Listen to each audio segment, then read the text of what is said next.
இன்னைக்கு வீட்டை விட்டு கிளம்புறதுக்கு லேட் ஆயிடுச்சு. எல்லா பூக்களும் செடியில இருந்து கீழே விழுந்திருக்கும்னு நினைக்கிறேன். ஒருவேளை அப்படி கீழே விழுந்திருந்தா என்னால பூக்களை சேகரிக்கவும் முடியாது, விற்பனை பண்ணவும் முடியாது. இறைவா, இன்னைக்கு என்னோட விஷயத்துல கொஞ்சம் கருணை காட்டுங்க. இப்படி பேசிக்கிட்டே போன நிலாக்குருவி பூச்செடிகள் இருக்கிற இடத்துக்கு போய் சேர்ந்துச்சு. நிலாக்குருவி அங்க போனப்ப எல்லா பூக்களும் கீழே உதிர்ந்து போய் கிடந்தது. நான் என்ன நினைச்சேனோ அப்படியே நடந்துருச்சு. எல்லா பூக்களும் கீழே விழுந்து கிடக்கு. பூக்களை வித்து பாட்டிக்கு இன்னைக்கு மருந்து வாங்கிட்டு போகணும்னு நினைச்சேன். இப்ப அது முடியாதுன்னு தெரிஞ்சு போச்சு. இப்படி சோகமா சொன்ன நிலாக்குருவி பக்கத்துல உள்ள செடிகள்ல வெள்ளை கலர்ல பூக்கள் உதிராம இருக்கிறத பாத்துருச்சு. அந்த செடிகள்ல உள்ள பூக்கள் இன்னும் உதிராம இருக்கு. இன்னைக்கு அந்த பூக்களை பறிச்சுக்கிட்டு போய் விற்பனை பண்ண போறேன். அந்த இடத்துக்கு போன நிலாக்குருவி அங்கிருந்த செடிகள்ல இருந்து வெள்ளை கலர் பூக்களை பறிச்சு தன்னோட கூடையில போட ஆரம்பிச்சது. இன்னைக்கு இந்த பூக்களை எல்லாம் விற்பனை பண்ணிட்டு அதுல கிடைக்கிற பணத்தை வச்சு நான் நினைச்சபடி என்னோட பாட்டிக்கு மருந்து வாங்கிட்டு போவேன். இப்படி சொன்ன நிலாக்குருவி பிறகு அந்த பூக்குடைய தூக்கிட்டு அதை விக்கிறதுக்காக சந்தை இருக்கிற இடத்த நோக்கி பறந்து போச்சு. சந்தைக்கு போனதும் நிலாக்குருவி தான் பூ எடுத்துட்டு வந்த விஷயத்த சத்தம் போட்டு மற்ற பறவைகளுக்கு சொல்ல ஆரம்பிச்சது. அண்ணன்களே, அக்காக்களே, தம்பிகளே, தங்கச்சிகளே, உங்களுடைய அன்புக்குரிய நிலா இன்னைக்கு விற்பனைக்காக வெள்ளை கலர் பூக்கள் எடுத்துட்டு வந்திருக்க. யார் யாருக்கு பூ வேணுமோ சீக்கிரம் வந்து வாங்கிக்கோங்க. அக்கா, இந்த பூ வாங்கிட்டு போங்க. தலையில இந்த பூவை வச்சீங்கன்னா ரொம்ப அழகா இருப்பீங்க. பூ வச்சா நான் அழகா தான் இருப்பேன். இருந்தாலும் இந்த வெள்ளை கலர் பூக்கள் எனக்கு வேண்டாம். இந்த சமயத்துல கோரிக்காவும் காலுக்காகத்தை கூப்பிட்டுக்கிட்டு நிலாக்குருவி கிட்ட வந்தது. என்னங்க, இந்த பூக்கள் எனக்கு ரொம்ப பிடிச்சிருக்கு. கொஞ்சம் பூ வாங்கி கொடுங்க. கோரி, இந்த பூவெல்லாம் உனக்கு வேண்டாம். இந்த நிலா இந்த பூக்களை ஏதோ ஒரு குப்பை மேட்ல இருந்து பறிச்சுக்கிட்டு வந்திருக்கும்னு நினைக்கிறேன். இல்ல காலண்ணா, நான் இந்த பூவை சுத்தமான இடத்துல இருந்து தான் பறிச்சுக்கிட்டு வந்தேன். இந்த பூக்களை பாருங்க, எல்லாமே ரொம்ப சுத்தமா இருக்கும். காலு, இந்த பூ எனக்கு ரொம்ப பிடிச்சிருக்கு. வாங்கி கொடுங்க ப்ளீஸ். இந்த மாதிரி மட்டமான பூக்களை நான் வாங்கி கொடுக்க மாட்டேன்னு உனக்கு தெரியாதா கோரி? இப்ப நீ இந்த பூக்களை வாங்கலன்னா நான் உனக்கு ஒரு மேக்கப் பாக்ஸ் வாங்கி கொடுப்பேன். உண்மையாவா? அப்படின்னா எனக்கு இந்த பூ தேவையில்லை. மேக்கப் பாக்ஸ் வாங்கி கொடுத்துருங்க. இப்படி சொன்ன கோரிக்காகவும் காலுக்காகத்தை கூப்பிட்டுக்கிட்டு அங்கிருந்து போயிடுச்சு. நிலாக்குருவி ரொம்ப நேரமா இந்த பூவை விற்பனை பண்றதுக்காக எப்படியோ சத்தம் போட்டு மற்ற பறவைகளை கூப்பிட்டு பார்த்துச்சு. ஆனா யாரும் வந்து அந்த பூக்களை வாங்கவே இல்ல. அக்கம் பக்கத்துல இருந்த கடைக்காரர்கள் எல்லாம் தங்களுடைய கடையை மூடிட்டு போயிட்டாங்க. பிறகு நிலாக்குருவி அந்த பூக்குடைய தூக்கிட்டு நதிக்கரைக்கு போச்சு. இன்னைக்கு இந்த பூவையெல்லாம் வித்து பாட்டிக்கு மருந்து வாங்கிட்டு போகலான்னு ரொம்ப நம்பிக்கையோட இருந்தேன்.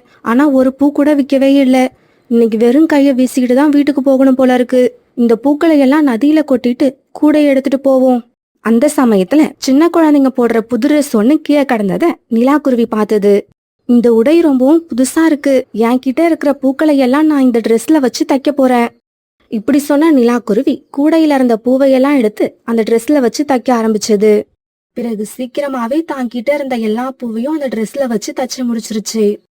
அந்த சமயத்துல வானத்துல பறந்து போய்கிட்டு இருந்த ஒரு சூனியக்காரி நிலாக்குருவி கையில இருந்த உடைய பார்த்துட்டு இப்படி பேச ஆரம்பிச்சா. ஆஹா, இந்த உடை ரொம்பவும் அழகா இருக்கு. இந்த உடையில இருக்கக்கூடிய வெள்ளை பூக்கள் என் கண்ணை பறிக்குது. என்னோட பேத்திக்கு இந்த உடை ரொம்ப பொருத்தமாயிருக்கும். இப்படி சொன்ன சூனியக்காரி உடனே நிலாக்குருவி கிட்ட போனா. நீங்க யாரு? நான் ஒரு சூனியக்காரி. வானத்துல பறந்து போய்கிட்டு இருக்கும் போது உன் கையில இருந்த இந்த உடைய பார்த்தேன். அதனாலதான் இங்க வந்தேன். என்னது, நீங்க சூனியக்காரியா? தயவு செய்து இங்கிருந்து போயிடுங்க, என்ன பயமுறுத்தாதீங்க. இங்க பாரு குருவி, என்ன பார்த்து பயப்படாத. நான் நல்ல சூனியக்காரி. காரணம் இல்லாம யாரையும் தண்டிக்க மாட்டேன். நான் எதுக்காக இங்க வந்தேன்னு உன்கிட்ட சொல்லிடுறேன், கேட்டுக்க. நீ வச்சிருக்க இந்த உடைய என்னோட பேத்திக்காக வாங்க ஆசைப்படுறேன். அப்படியா? அப்படின்னா அதுக்கு நானும் சம்மதிக்கிறேன். நீ எங்க கொடுக்க மாட்டேன்னு சொல்லிடுவியோன்னு பயந்துகிட்டே இருந்த. சரி, நீ கொடுக்க போற இந்த உடைக்கு பதிலா நான் உனக்கு ஒரு வெகுமதி கொடுக்கறேன். இப்படி சொன்ன அந்த சூனியக்காரி அவ வச்சிருந்த ஒரு தங்க உருண்டைய நிலாக்குருவி கிட்ட கொடுத்துட்டு நிலாக்குருவி வச்சிருந்த உடைய வாங்கிக்கிட்டா. இங்க பாரு குருவி, எனக்கு இந்த மாதிரி ஆடைகள் தேவைப்பட்டா மறுபடியும் உன்னை பார்க்க இந்த நதிக்கரைக்கு வருவேன். இப்படி சொன்ன சூனியக்காரி அந்த பூவுடைய எடுத்துக்கிட்டு அங்கிருந்து பறந்து போனா. சூனியக்காரி கொடுத்த தங்க உருண்டையை எடுத்துக்கிட்டு நிலாக்குருவி சந்தோஷமா வீட்டுக்கு போச்சு. வீட்டுக்கு போன நிலாக்குருவி நடந்தது எல்லாத்தையும் ரொம்பவும் மகிழ்ச்சியா தன்னோட பாட்டி கிட்ட சொல்லுச்சு. சூனியக்காரிங்கல்ல நல்ல சூனியக்காரியும் இருப்பாங்கன்னு கேள்விப்பட்டிருக்கேன். ஆனா நேர்ல பார்த்ததில்ல. நீ சொல்றத வச்சு பார்க்கும்போது நல்ல சூனியக்காரிகள் இருக்கிறது உண்மைதான் போல இருக்கு. கடவுள் அந்த சூனியக்காரியை நல்ல முறையில ஆசீர்வதிக்கணும். பாட்டி, நான் இப்பவே போய் இந்த தங்கத்தை மார்க்கெட்ல வித்துட்டு வீட்டுக்கு தேவையான பொருட்களை வாங்கிட்டு வரேன். இப்படி சொன்ன நிலா மார்க்கெட்டுக்கு பறந்து போச்சு.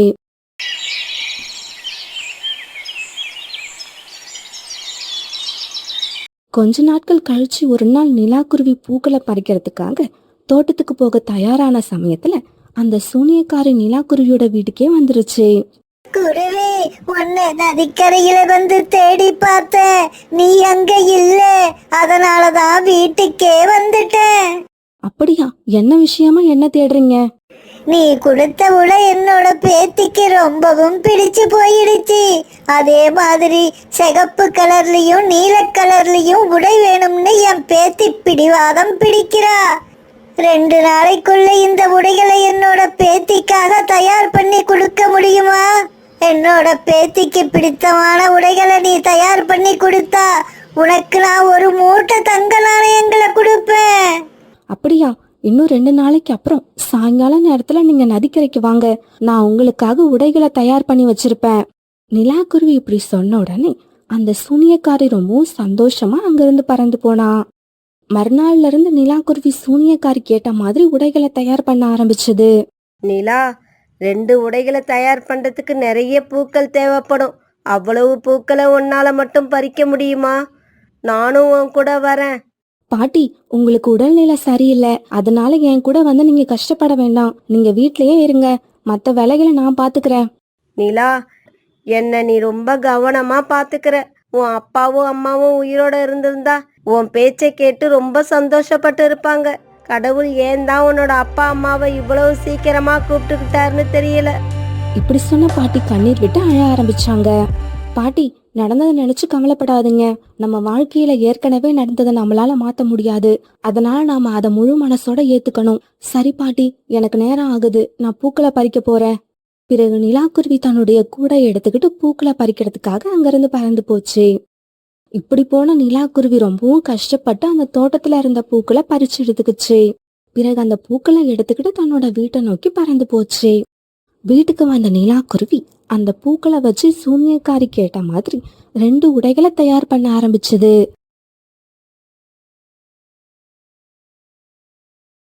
ரெண்டு நாட்கள் போனதுக்கு அப்புறம் நிலாக்குருவி அது எடுத்துட்டு வந்த பூக்களை வச்சு ரொம்பவும் கஷ்டப்பட்டு 2 அழகான உடைகளை தயார் பண்ணிடுச்சு. பிறகு அந்த உடைகளை எடுத்துக்கிட்ட நிலாக்குருவி சூனியக்காரிய பாக்குறதுக்காக நதிக்கரைக்கு போச்சு. நிலாக்குருவி அங்க போனப்ப சூனியக்காரி ஏற்கனவே அங்க வந்து நின்னுகிட்டு இருந்தா. குருவி, உனக்கு கொடுக்க வேண்டிய தங்க நாணயங்களை எடுத்துக்கிட்டு வர மறந்துட்டேன். இப்ப என்ன பண்றதுன்னு தெரியல. உடைகளை எடுத்துக்கிட்டு போகலன்னா என் பேத்தி என் கூட சண்டை போடுவா. பாட்டி, நீங்க அதை நினைச்சு கவலைப்படாதீங்க. இந்த உடைகளை நீங்க தாராளமா எடுத்துக்கிட்டு போகலாம். தங்க நாணயங்களை நாளைக்கு எடுத்துட்டு வந்து கொடுங்க. குருவி, உனக்கு ரொம்பவும் நல்ல மனசு. நாளைக்கு நான் வரும்போது 1 மூட்டை தங்க நாணயங்கள் இல்ல 2 மூட்டை தங்க நாணயங்களை கொண்டு வந்து கொடுப்பேன். உன்னோட நல்ல மனசுக்கு எவ்வளவு வேணாலும் கொடுக்கலாம்.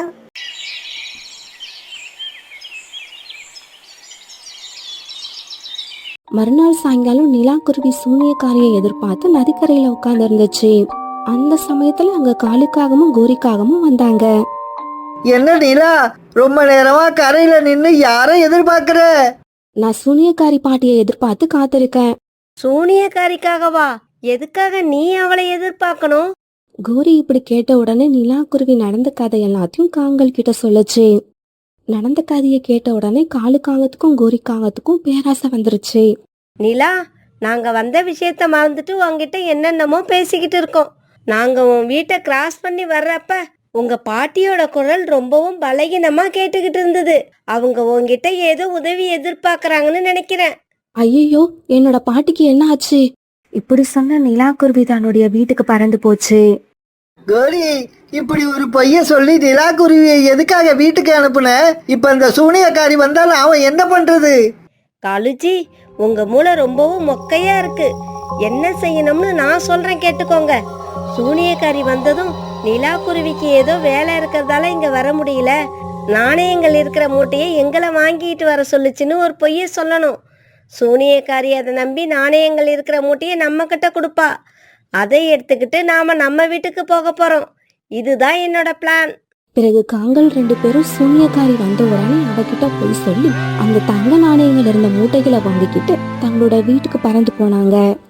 பாட்டி என்ன கூப்பிடவே இல்ல. இந்த காங்கள் எதுக்காக இப்படி ஒரு பொய் சொன்னாங்கன்னு தெரியல. ஏழையா இருந்தா இப்படிதான் ஏமாத்துவாங்க போல இருக்கு. இப்படி நினைச்சுக்கிட்டே வந்த நிலாக்குருவி ஆத்தங்கரையில வந்து ரொம்ப நேரமா வெயிட் பண்ணுச்சு. சூனியக்காரி வரவே இல்ல. சூரியன் கடலுக்குள்ள மறைய ஆரம்பிச்சது. சூரியனும் மறைஞ்சு போயிடுச்சு. ஆனா அந்த பாட்டி வரவே இல்ல. ஏழையா இருந்தா எல்லாருமே ஏமாத்துவாங்க போல இருக்கு. ராத்திரி நேரத்துல நிலாக்குருவி தனியா உட்கார்ந்து அழுதுகிட்டு இருக்கத பார்த்த ஒரு தேவதை அது மேல இறக்கப்பட்டு அங்க வந்துச்சு. குருவி, நீ ஏன் இங்க உட்கார்ந்து அழுதுகிட்டு இருக்க? என்ன விஷயம்? உடனே நிலாக்குருவி சூனியக்காரி தன்னை ஏமாத்தின விஷயத்த அந்த தேவதை கிட்ட சொல்லுச்சு. குருவி, நடந்தது எதுவும் உனக்கு தெரியல. உன்னை ஏமாத்தினது சூனியக்காரி இல்ல, அந்த காகங்கள் தான் உன்னை ஏமாத்திட்டு தங்க நாணயங்களை அவங்களோட வீட்டுக்கு எடுத்துக்கிட்டு போயிட்டாங்க. அப்படியா? அப்படின்னா அந்த நாணயங்கள் மறுபடியும் கிடைக்காதா? ஏன் கிடைக்காது? நான் இருக்கேன், கவலைப்படாத. அந்த காகங்களுக்கு தகுந்த தண்டனை கொடுத்து அந்த நாணயங்களை நான் உனக்கு வாங்கி கொடுக்கறேன். இப்படி சொன்ன தேவதை நிலாக்குருவியை கூப்பிட்டுக்கிட்டு காங்களோட வீட்டுக்கு பறந்து போச்சு.